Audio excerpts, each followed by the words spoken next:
Il se passe dans la vie politique tant d'événements inattendus, bizarres, que la Guinée paraît fumer la moquette. Chez les GG, la politique, vie de société, les grandes gueules, pour l'intérêt de la Guinée. Matin aussi, vous avez accès à cette émission sur Espace TV. Merci de nous rejoindre, mesdames et messieurs. Avec évidemment avec vous, nous parlerons de la CENACIP ce matin, Semaine nationale de la citoyenneté, donc va pouvoir enfin se tenir. Elle devrait donc se dérouler du 17 au 23 décembre prochain ici à Conakry et dans tout le pays. Instituée donc par une loi votée par l'Assemblée nationale, la CENACIP est un grand moment d'éveil de conscience et de sensibilisation sur le droit et devoir des citoyens, prévu en principe dans la première semaine du mois de novembre tous les ans. La CENACIP de cette année, comme les précédentes, a souffert de l'épineuse équation du budget pour son organisation. Qu'est-ce qui va donc ponctuer l'édition de cette année? Quels messages seront déroulés à cette occasion? Monsieur Mamadou Taran Diallo, il est ministre de l'Unité nationale de la citoyenneté. Il sera en direct ce matin dans notre émission. C'est comme vous voulez la régie, on va essayer de partir avec quelques tweets évidemment des auditeurs, avec Irmara Diallo qui nous écrit ce matin. Bonjour Lamine, bonjour à toute l'équipe. L'opposition, notamment l'UFDG et l'UFR, sont toujours naïfs, il le dit, toujours tombent dans les mêmes erreurs. Souvenez-vous, en 2015, cette même opposition avait demandé aux militants de ne pas s'enrôler. Foutaise. C'est Irmana Diallo qui réagit ce matin sur Twitter. On reste dans le sillage avec comment Diakité aussi sur Twitter qui nous écrit: bonjour les GG, Hiro a effectivement raison. C'est un piège. Les gens doivent se recenser comme l'a fait Lamine au lieu de manifester sans conséquence. Hashtag espace GG. On reste toujours dans le sillage avec l'enfant de l'abbé qui réagit également sur Twitter. Bonjour les grandes gueules. Je demande à l'opposition donc républicaine de se retirer de ces élections législatives qui émaillent donc des problèmes, sinon ils vont le regretter. Lui, il est à Abidjan. Il nous écrit évidemment ce matin sur Twitter. Avec Touré Bakary aussi qui réagit sur Twitter, voilà, qui dit continuez à dormir à Conakry. Le jeu est déjà fait. Le grand but dans la vie n'est pas le savoir, c'est plutôt l'action. Et un gagnant ne lâche jamais jusqu'à ce qu'il gagne. Et un perdant restera toujours perdant. Awatoun, donc lui, il nous écrit évidemment aussi sur Twitter. On continue avec Olaïd qui nous écrit également sur Twitter. Bonjour Lamine, bonjour à toute l'équipe des grandes gueules ici en Angola. L'enrôlement jusqu'à présent n'a même pas commencé. D'abord, ils nous disent que les machines ne fonctionnent pas. Pauvres Guinéens. Voilà, c'est Olaïd qui nous envoie ce message. On reste toujours dans le siège avec Lamine Télésage Diallo aussi qui nous écrit sur Twitter. Bonjour Radio Espace, hashtag GG, bonjour Lamine, c'est Télésage Diallo. Le régime ne nous fera jamais des élections transparentes.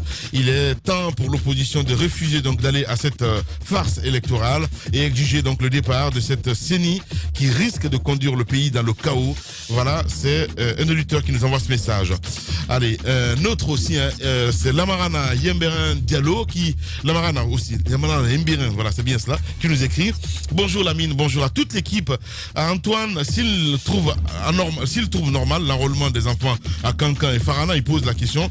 Antoine, tu crois que les images des enfants enrôlés sont produites par les RPGistes? Il pose la question. Mon grand, réveille-toi.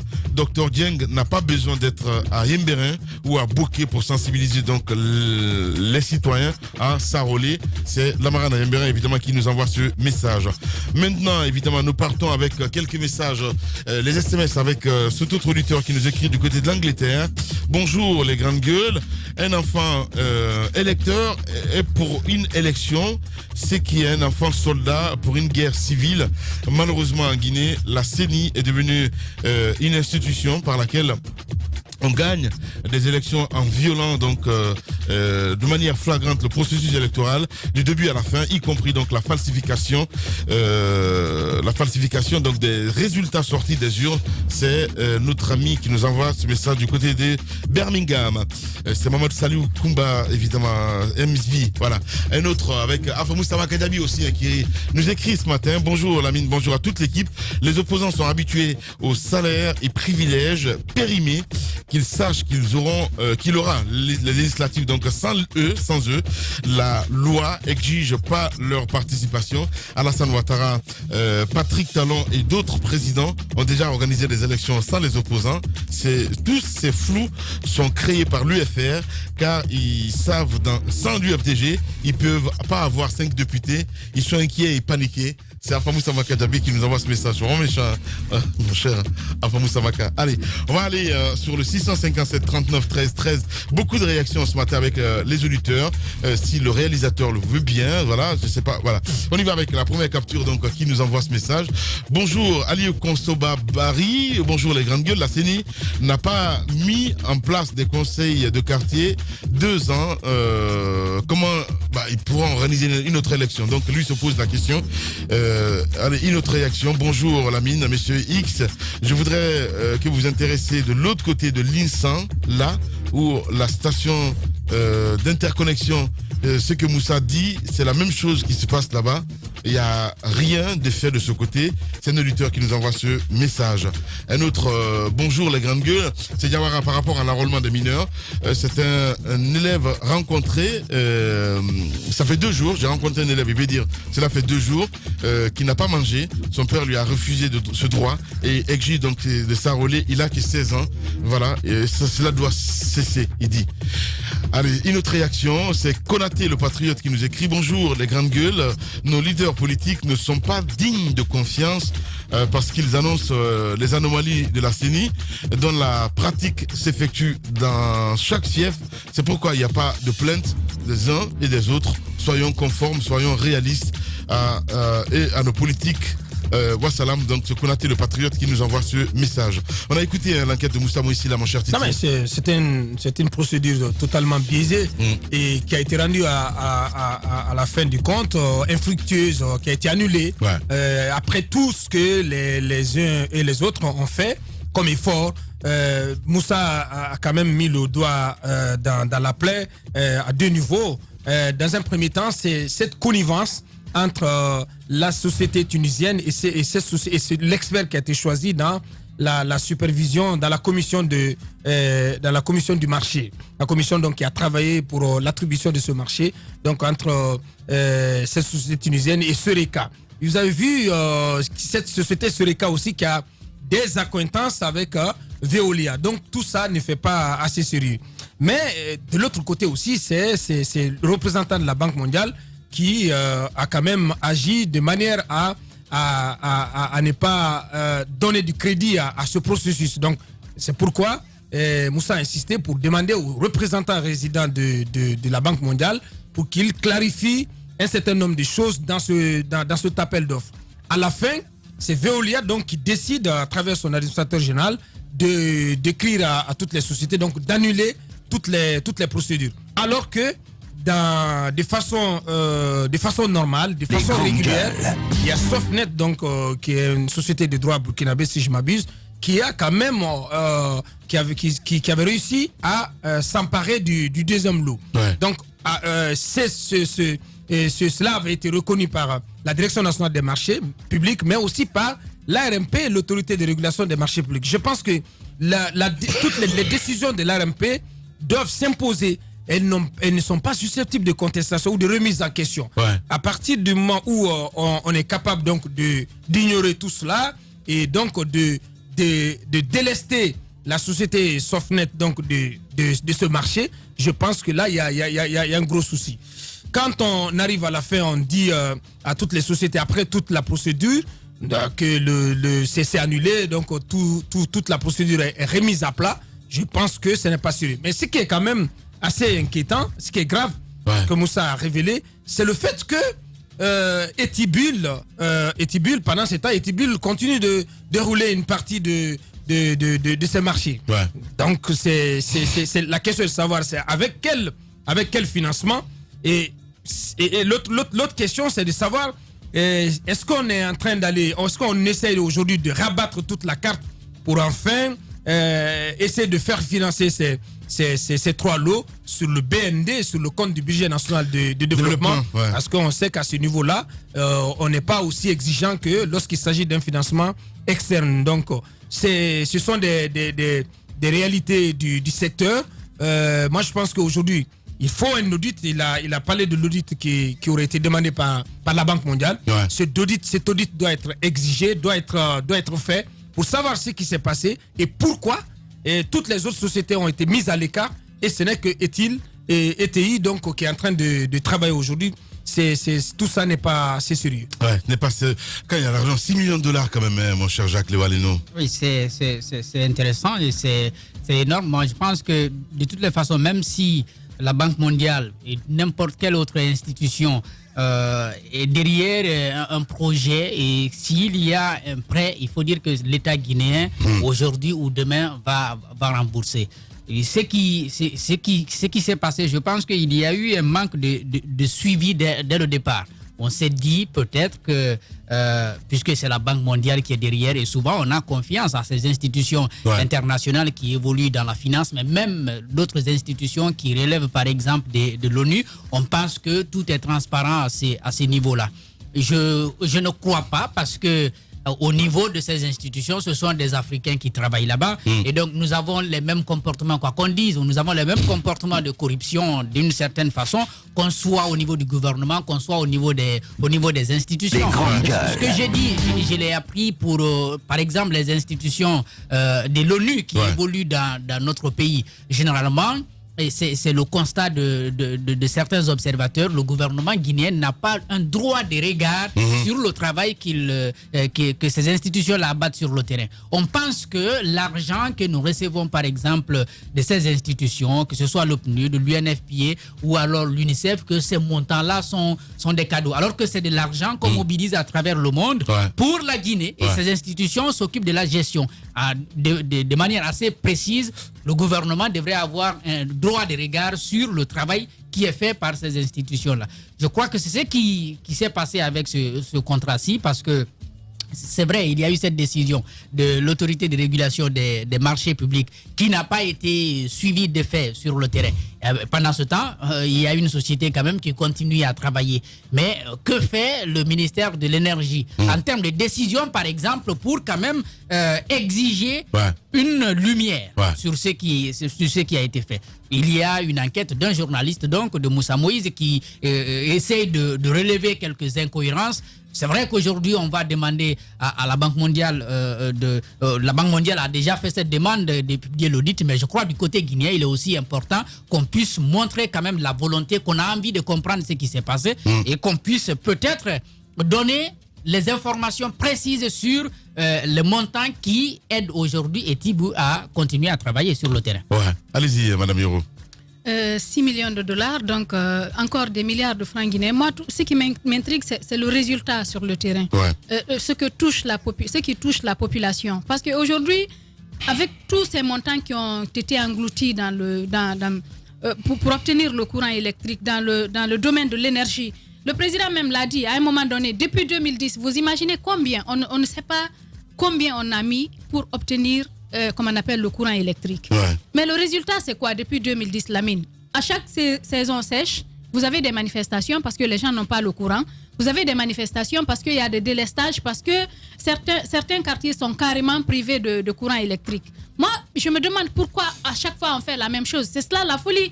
Refaire la même chose et espérer obtenir un autre résultat, un résultat différent. Nous faisons chaque fois la même chose. Mais c'est quand même, et imaginez quand même qu'une institution... C'est des institutions, justement. Vous pensez qu'ils peuvent le faire ailleurs, en France, aux États-Unis? Mais non, pas du tout. Ça se passe en Guinée, là, parce que c'est possible. C'est ça, le terrain est favorable, c'est bien dit. C'est le terrain qui est favorable, parce qu'il y a des complicités non seulement à l'interne. Le terrain est propice à ce genre de pratique. Sinon, une institution telle que l'autorité de régulation ne peut pas donner des instructions et qu'on passe outre. Qu'on continue comme si de rien n'était. Jacques l'a dit, ça se passe ici. Même certaines institutions qu'on croit les plus crédibles, quand ils lancent des appels d'offres, vous voyez, vous en tant que citoyen innocent, vous pouvez venir, par exemple, vouloir postuler. Mais déjà, ils ont leurs hommes, ils ont leurs entreprises. C'est comme cela que ça se passe en Guinée. Et ça se passe dans les pays où ils savent que c'est possible.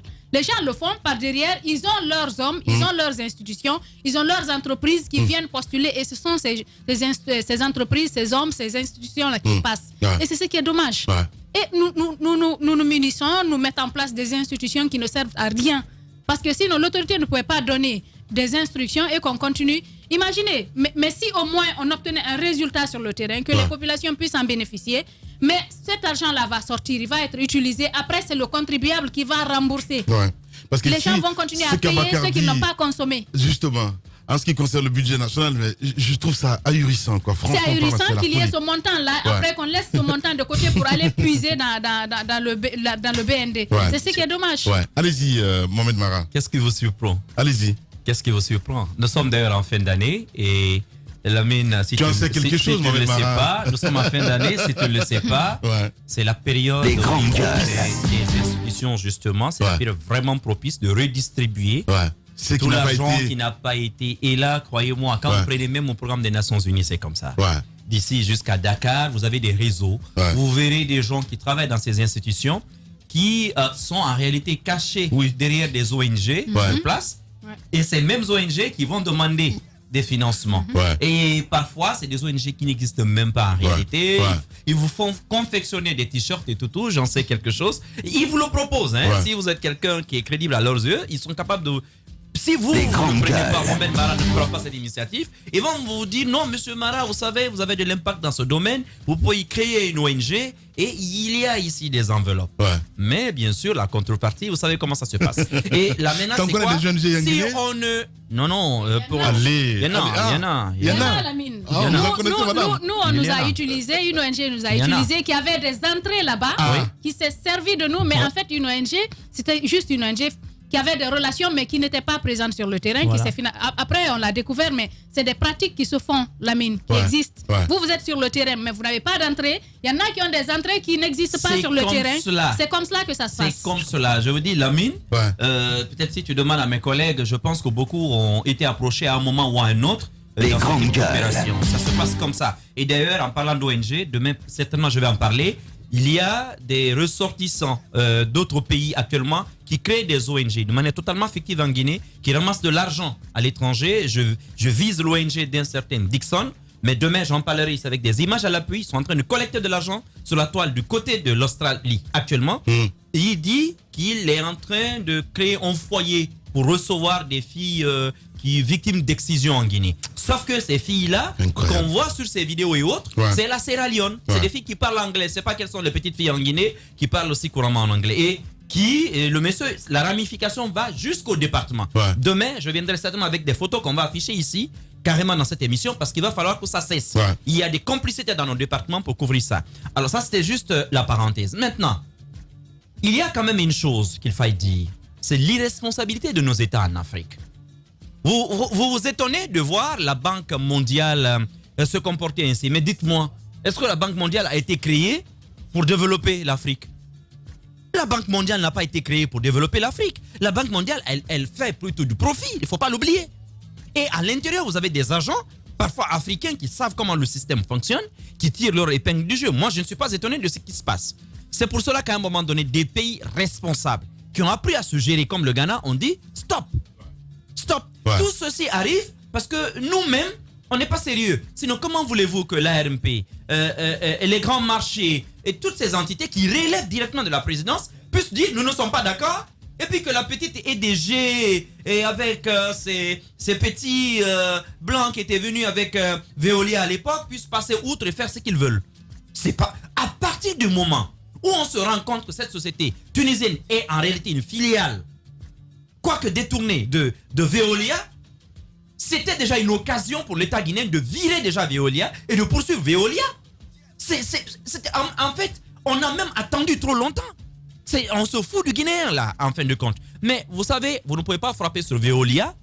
Lorsque les départements, même ici, vous avez des ministres dont les femmes ont des agences de voyage, et après on passe par exemple le marché des transports, par exemple, soit de commis de l'État ou même d'équipe nationale de tel ou tel sport à ce même marché. C'est comme ça que ça se passe justement. Donc c'est compliqué que vous fouettiez des gens lorsque vous êtes vous-même un promoteur de ce truc-là. La question est de savoir en réalité, qu'est-ce qui n'a pas marché quelque part? Parce qu'en général, ce type d'opération passe inaperçu. Qu'est-ce qui n'a pas marché? Parce que de deux choses l'une. Soit on n'a pas pu glisser les billets de dollars comme d'habitude, ou alors il y a un petit malin de fonctionnaire qui joue à l'intégrité dans un pays où l'intégrité est un péché, qui dit non, moi je ne laisserai pas passer. Alors que ce petit commis de l'État se prépare parce que les autres ils vont le pincer après. Bien. En tout cas, dans les deux cas de figure, il y a quelque chose qui n'a pas fonctionné. Mais encore une fois, je le dis, s'il est avéré que cet expert d'abord de la Banque mondiale a une quelconque connivence avec le dossier, avec notamment Veolia, les Tunisiens, et aussi cet autre expert qui a assisté la partie guinéenne dans la sélection des sociétés, sont également concernés, il va falloir les poursuivre. C'est des délits, il ne faut jamais oublier. Ouais. Ça va continuer tant qu'on ne sanctionne pas. Ouais. Sanctionner, c'est le mot. Voilà. Allez, merci de nous rejoindre.